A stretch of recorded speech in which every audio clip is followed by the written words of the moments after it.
السلام عليكم ورحمة الله. بسم الله، الصلاة والسلام على خير خلق الله. في هذا الفيديو سنعرض لكم عددا من الأخطاء الفاضحة التي لم ينتبه لها المخرج فرج الله سلحشور من مسلسل الإيراني المشهور يوسف الصديق. مسلسل يوسف الصديق هو مسلسل تاريخي من إخراج وتأليف فرج الله سلحشور، حيث تعتبر هذا المسلسل أفضل مسلسل على مستوى العالم. تم تصوير هذا العمل في التاريخ 2005 واستغرقت مدة التصوير 3 سنوات، وتم العرض هذا المسلسل على قناة كوثر الإيرانية في عام 2008.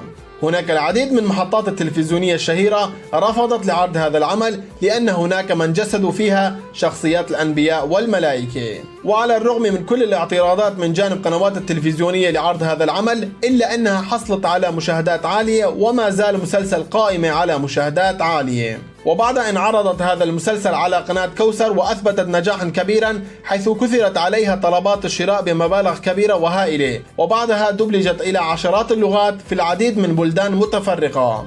تعود قصة هذا المسلسل إلى سيرة النبي الحكيم والعفيف يوسف عليه السلام. قبل البدء ضع إعجابك على الفيديو واشتراكك في القناة، سأكون لكم من الشاكرين ما دمت حيا. والآن دعونا أن نشاهد على هذه الأخطاء التي ظهرت في مسلسل يوسف الصديق.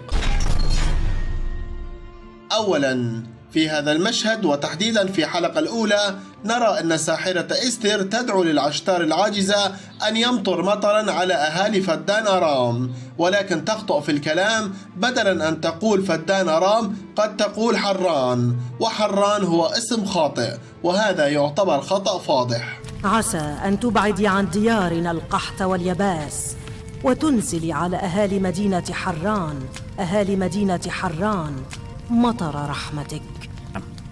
اضطربت أحوال فدان بسببه. يا أهالي فدان!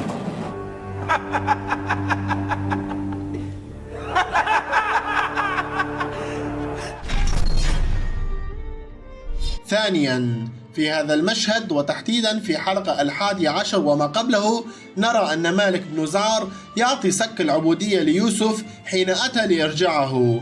حينها نلاحظ أن يوسف يخبئ تلك الصك تحت ثيابه من الأمام، وعندما يخرج لملاقاة بوتيفار نرى أن تلك الصك قد اختفت من تحت ثيابه، وهذا يعتبر خطأ فاضح.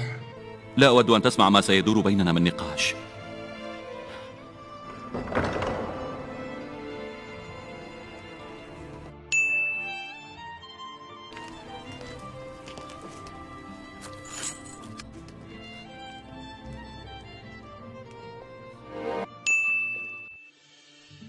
حبذا لو عفى عنهما العزيز.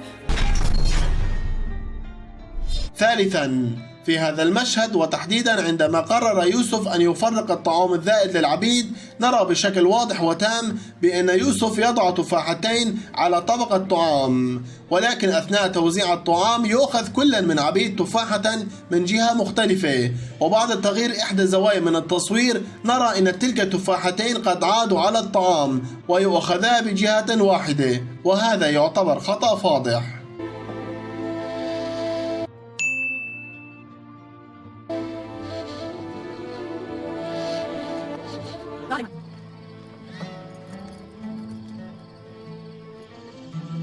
تناولوا الطعام. تفضلوا.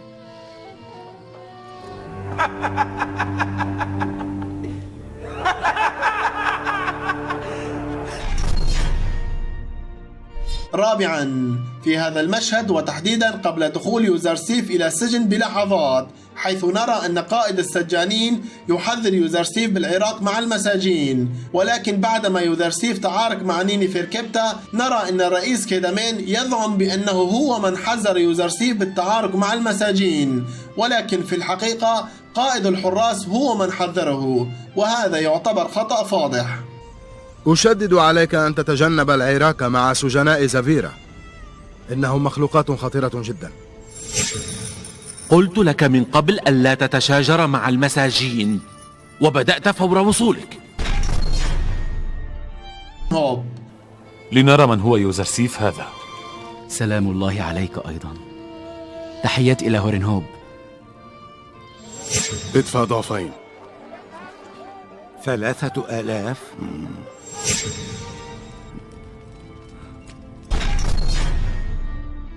أخناتون على المشنقة.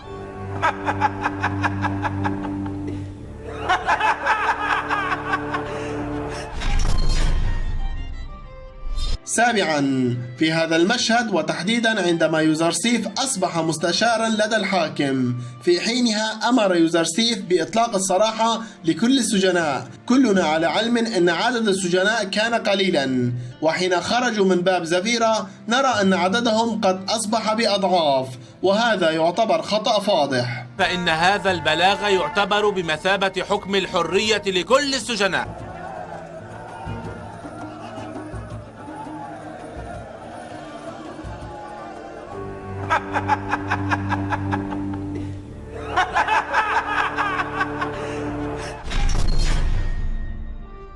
ثامنا، في هذا المشهد وتحديدا عندما جلبوا جثة كبير المعبرين لألخماه نراه في الأرض وهو يتنفس بوضوح تام، وفي الحقيقة كان يتوجب عليه ألا يتنفس في تلك المشهد، وهذا يعتبر خطأ فاضح. لذلك أقدم على الانتحار. هيا هيا.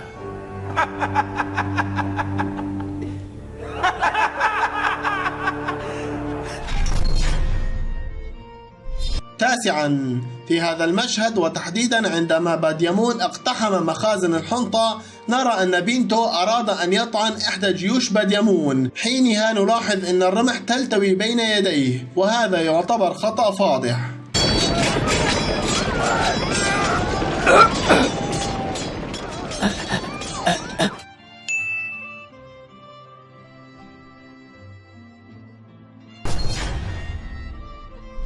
عاشرا والأخير، في هذا المشهد وتحديدا قبل مجيء القائد هورينهوب لاقتحام المعبد نرى إحدى اللصوص ينادي باسم أمنحوتب، وفي تلك الوقت جميعهم كان يعرفون أمنحوتب باسم أخناتون، وهذا يعتبر خطأ فاضح.